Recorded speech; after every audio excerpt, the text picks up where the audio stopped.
हाथ जोड़ना कौन सिखाता है? गुरुजी। पैर पड़ना कौन सिखाता है? गुरुजी। तो इसीलिए मैं नहीं जोड़ूंगा तो आप कैसे सीखेंगे? समय समय पर हाथ जोड़कर बंधन करने से भी लाभ प्राप्त होता है, भगवत प्राप्ति होती है। यथा मूलस्य वेदम तथा। प्रणाम करने से शीतलता आती है हृदय में, नमस्कार करने से टेंशन कम होता है हृदय का, माइंड का। प्रणाम करने में इतने गुण होते हैं। शीलस्य वृद्धम चत्वार तस्य वर्धन्ते आयु विद्या यशो बलम। प्रणाम करने से बल आता है, प्रणाम करने से आयु बढ़ती है, प्रणाम करने से धन बढ़ता है, प्रणाम करने से कीर्ति बढ़ती है। इसीलिए नित्य प्रणाम करना चाहिए। नित्य प्रणाम करो, माता को, पिता को, गुरुजनों को, महापुरुषों को, समाज के अच्छे लोगों को, धरती को, सूरज को, गैया को। इनको प्रणाम करने से 4 चीज बढ़ती हैं जो हमें चाहिए ही चाहिए। है? अरे किसी से हाथा चाटी करके छिना के धन, प्रणाम करने से धन आता है तो छिनाने की जरूरत ही नहीं पड़ती है महाराज। वंदनम कृत्वाम दर्शनम प्रियाम च। ईमानदारी से बोलिए आप। सब जानते हैं आदमी बोर के नीचे नहाना चाहता है, बोर के नीचे, पाइप के नीचे पानी चल रहा है, नहाना चाहता है तो उसे गर्दन झुका के ही पानी के नीचे झुक के जाना पड़ता है, तो पानी अच्छी तरह स्नान करा देता है, पूरा शरीर पवित्र कर देता है। और आप पानी का पाइप चालू और अकड़ के जाओ वहां तो आपका अगाड़ा तो गीला हो जाएगा पर पिछाड़ा सूखा ही रह जाएगा। अकड़ में आधा फायदा है और झुकने में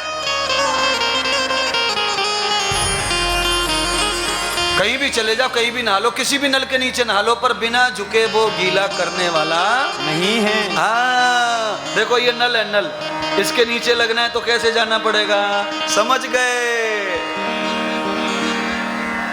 और सीधे सीधे जाओ आप नल के नीचे, सीधे सीधे, तो नहा के दिखा दो। बाथरूम में ट्राई कर लेना शाम को, सीधे सीधे खड़े हो। साइबर जो फाइबर फब्बारा लगाया वो भी नहीं निलाएगा सीधे सीधे, वहां भी झुकना पड़ता है। सब आता है इंद्रदेव को तभी तो बताते हैं। राजा परीक्षित ने चौथा सवाल क्या किया, जरा सुन लीजिए। चौथा सवाल, गुरु और चेला जब कथा सुनते हैं तो सवाल जवाब होता है तो आनंद बढ़ता है कथा। अभी 4 दिन से गुरु चेला थे नहीं, इसलिए एक तरफा कथा चल रही, जो सुना रहे वो सुन रहे, पर अब चेला आ गया है, शिष्य आ गया है, गुरु को मानने वाला आ गया है, तो अब कथा ऐसी चलेगी जो समाधान करती चली जाएगी बुद्धि जिंदगी का। न गति संसार मूल व्यासम। सुखदेव जी ने कहा एक व्यक्ति का संसार में आने से कल्याण हो जा रहा है और एक व्यक्ति कल्याण के लिए आया है पर वो नरक में चला गया है? इसका दूसरा अर्थ और समझ लीजिए गुरुजी के कारण। अगर आपके पास मर्सिडीज गाड़ी है तो उसमें सुविधा ज्यादा है, महंगी है, हल्की पतली एक्सीडेंट को झेल लेती है, नुकसान नहीं होने देती है मालिक का, ड्राइवर का, मर्सिडीज गाड़ी। पर गाड़ी दोनों जगह जाने को तैयार है, मंदिर भी और शराब के ठेके पर भी। चलाने वाला क्या सोचता है, उस पर गाड़ी चलती है, वो खुद से कहीं किसी को ले जाती नहीं है। हाँ, तो ये संसार इसीलिए गाड़ी है, गाड़ी जैसा ड्राइवर गाड़ी उधर जाएगी।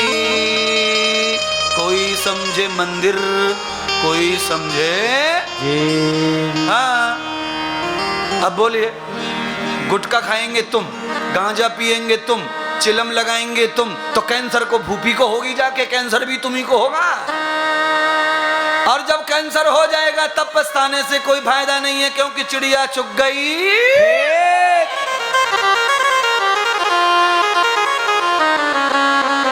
मैं तुमसे कह नहीं रहा ओ पगड़ी, मैं तुझसे नहीं कह रहा बाबा, मैं पूरे 50 करोड़ लोगों को कथा सुना रहा हूं टीवी पे, मैं तुमसे नहीं कह रहा कुछ, टेंशन मत लो, तू तो खूब फब्बारे मार। पर जब दाढ़ के नीचे वाली दाढ़ के नीचे यहां पे फोड़ा होगा कैंसर का, तब समझेगा इंद्रदेव महाराज क्या कह रहे थे हमने नहीं माना, और आज क्या लफड़ा हो गया हमारा। फिर घर के न काट के, हाँ, जो बच्चों ने कमाया, जो तूने कमाया, वो सब हॉस्पिटल, और उसके बाद भी जान बचने वाली नहीं है। और सुनो ना, आधा बताया, आधा रह गया बताने को, पूरा सुनो। डॉक्टर साहब यहाँ से गाल को निकालता यहाँ तक, इतनी जगह नहीं रहती है, आधा गाल रह जाता है, आधा गया, क्योंकि तूने आधी जिंदगी जी, आधी बिगाड़ी, इसलिए आधा छोड़ा डॉक्टर साहब ने।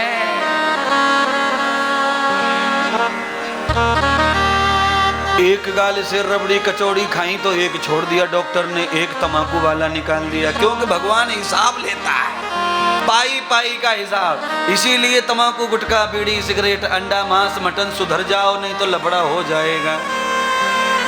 है? देखो, टीवी के माध्यम से कथा चल रही है, मैं सबके लिए कहना चाहता हूँ, इस समय आप कोई भी टीवी का चैनल खोल लो, सब जगह एक ही नाम चालू है, corona virus, corona virus, corona virus. है? और ये भी सब बता रहे हैं वो क्यों आया है, और नहीं आए, आपको तकलीफ ना देवे, आपके ऊपर अटैक ना करे, उसके लिए आपको बताए जा रहे हैं कि मांस से दूर रहो, अंडा मत खाओ, और बाहर की चीजें छोड़ दो, मांस अंडा छोड़ दो। क्यों छोड़ दो? क्योंकि आया तो उसी से है ना, वो आया तो मांसाहार से ही है ना, इसीलिए आज कह रहे उस बात को कि उसे छोड़ दो, उससे दूर रहो, दूरियां बनाओ। अरे हम तो कब से कह रहे, हमारे ऋषि तो तब का कह के चले गए जब वायरस नहीं आया था, तब से उन्हें पता था आग जलेगी तो धुआं निकलेगा। हमारे दादा परदादा ऋषि मुनि तो तब से कह के चले गए, तुम आज बता रहे हो वैज्ञानिक लोग। इसीलिए डरो मत, डरिए मत, किसी को भी नहीं आने वाला आप में से। ये तो जो बेचारे सी फूड में पड़े हुए, जो मांस मछली अंडा बंडा खाते हैं, उनकी इम्यूनिटी कम हो जाती है शरीर की, इसीलिए उनको सर्दी जुकाम बुखार होता रहता है, उनको आता है। जिनको हर महीने बुखार आता है, सर्दी होती है बार बार, उनको ये वायरस हो सकता है, आपको नहीं होगा, चिंता ना करें। सुनिए, किसी को भी घबराने की जरूरत नहीं है, और फिर भी थोड़ा बहुत सुरक्षा रखनी है, तो उसके लिए क्या करना है सुनते चलिए। नीम गिलोय आता है बाजार में, गिलोय जिसे कहते हैं, लकड़ी, इतनी सी लकड़ी ले आओ, 50 ग्राम, 1 किलो 2 किलो पानी में उबाल कर रख लो, दिन भर वही पानी पी लो, 1-2 महीने ये वायरस रहेगा, फिर खत्म हो जाएगा। गिलोय का पानी पीने से वायरस तुम्हारे शरीर में आ सकता है, आ सकता ही नहीं है। कमाल की बात। 2 किलो पानी ले लो, उसमें 250 ग्राम नीम की पत्तियां डाल लो, उबाल लो, 1 कपूर की टिक्की डाल लो, तुलसी के पत्ते डाल लो, उबाल लो, और सुबह सुबह नहा लो 2 किलो पानी से। 24 घंटे तक वायरस नहीं आएगा तुमको। एक बार नहा लो, 24 घंटे फिर सुबह फिर नहा लो। अब बोलो क्या गया इसमें? कुछ भी नहीं गया है। थोड़ी सी इम्यूनिटी चाहिए अंदर से, थोड़ी सी प्रतिकारक क्षमता अच्छी होवे, और शरीर में जंतु ना लगे, उसके लिए नीम, तुलसी, गिलोय, इसके पानी को गर्म करके सुबह स्नान कर लीजिए। 24 घंटे तक ऊर्जा देता नीम का पानी। इतना बढ़िया वायरस, एंटी वायरस है। अब क्या गया इसमें? कुछ भी नहीं। और ये तो हमें करना चाहिए, वायरस नहीं आए तो भी महीने में 1 बार नीम के पानी से जरूर स्नान करना चाहिए महाराज। अच्छा, तुम्हारी प्रॉब्लम क्या है? तुम्हारी प्रॉब्लम क्या है? सुनो, तुम्हारी प्रॉब्लम ये है कि दिन भर कुछ भी खाएंगे, कुछ भी लेंगे, हाथ नहीं धोएंगे। अभी तुमको कुछ बांट दो यहाँ, बिना हाथ धोए मुंह में गपक, तो फिर कोरोना वायरस किसको आएगा भैया? आएगा किसको? कितनी भी बार पानी परोस दो, कोई भी हाथ नहीं धोता, गपक गपक गपक, गुटुक गुटुक गुटुक पी लिया। हर आधा घंटे पे पानी परोस रहे तुम। काहे को इनका ध्यान इधर उधर कर रहे हो? मैं मेहनत कर रहा, इधर ध्यान करे, और इनका ध्यान बार बार पानी पे चला जाता है।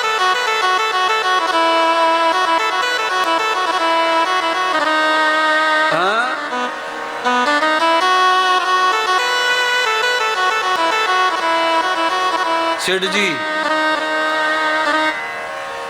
व्यासपीठ पर जो लगातार चल रहा है उसको प्यास लगनी चाहिए, बैठे ठल्लों को कैसे प्यास लग रही है?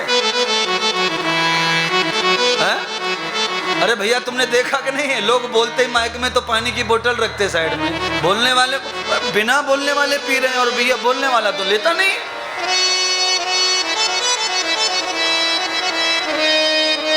तुम्हारी जीभा सूख रही है, तुम्हारे होठ सूख रहे हैं महाराज। क्यों सूख रहे? क्योंकि गले तक ठूस के भर के आते हैं। बात यह है, नाभि के नीचे नीचे तक भोजन रहे तब प्यास नहीं लगेगी, नाभि के ऊपर भोजन चढ़ा के पे ला पानी ला पानी ला पानी ला पानी, फिर पानी ला पानी ला पानी। आप सब जानते हैं, सुनो जरा समझने के लिए सुनो। अगर परात में आटा ज्यादा हो तो गूंदने के लिए पानी ज्यादा लगता है कि नहीं? और इतना सा आटा हो तो कितने पानी में लोई बन जाएगी? समझ गई? बार बार पानी मतलब आटा ज्यादा घुसा पड़ा है। परात में आटा कम होगा तो पानी भी कम।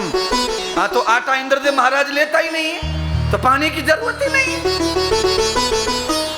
पानी चाहिए, शरीर को चाहिए, पर समय अनुसार चाहिए। अरे इस समय आप कहाँ बैठे हो जरा सुनो ना।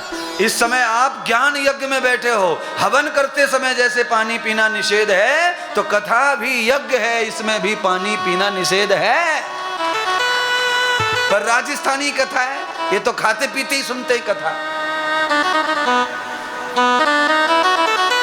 वो तो भला करो कि चाय और कॉफी चालू नहीं, तो बाकी कथा तो मारवाड़ी चाय कॉफी भी चलती है बीच बीच में। कथा कम और स्वागत ज्यादा। 4 दिन की चांदनी फिर अंधेरी रात, ये स्वागत सत्कार 4 दिन का है, पर कथा जन्म जन्मों तक भी मरने के बाद साथ छोड़ती नहीं है। आत्मा में चली जाती है, शरीर में पानी सूख जाता है, और ये कथा आत्मा में जाती है, और आत्मा का कभी मरण आने वाला नहीं है। तो थोड़ा तो तप कर लो मेरी बहनों भाइयों, थोड़ा ज्यादा नहीं, 5 घंटे तप लो महात्मा के साथ। अरे महात्मा खाए पिए तो तुम खाओ पियो, जब वो भूखा तप रहा है तो तुम्हें थोड़ा तो निभाना पड़े। गुरु चेला ये मेरी तरफ से नहीं है, प्यास लगे तो प्लीज पी लेना, दर्द हो तो गोली भी खा लेना, शुगर बढ़ गया हो तो 4-5 गटक लेना गोला। मैं नहीं रोक रहा किसी को, बीपी में कहीं ऐसे तपस्या में बैठ जाओ, है भाई, किसी को कुछ होता है, अलग अलग है ये। शरीर जो मांगे वो दीजिए बस, मैं नहीं रोक रहा किसी को। पर कोरोना वायरस की वजह से थोड़ा विषय आया तो कह दिया है महाराज। हाँ, अब सब कह रहे हैं महाराज, सारे एलोपैथी डॉक्टर मांस और अंडे की सलाह खाने की देते, अब ना बोल रहे। अब क्या हो गया, अब क्यों ना बोल रहे? एक दिन तो बुराई को छोड़ना ही पड़ता है, चाहे कितने दिन भी साथ रख लो उसको। सारा विज्ञान एक दिन यही कहेगा कि जब तक तुम लौकी गिलकी पालक नहीं खाओगे जीवन बचने वाला नहीं है।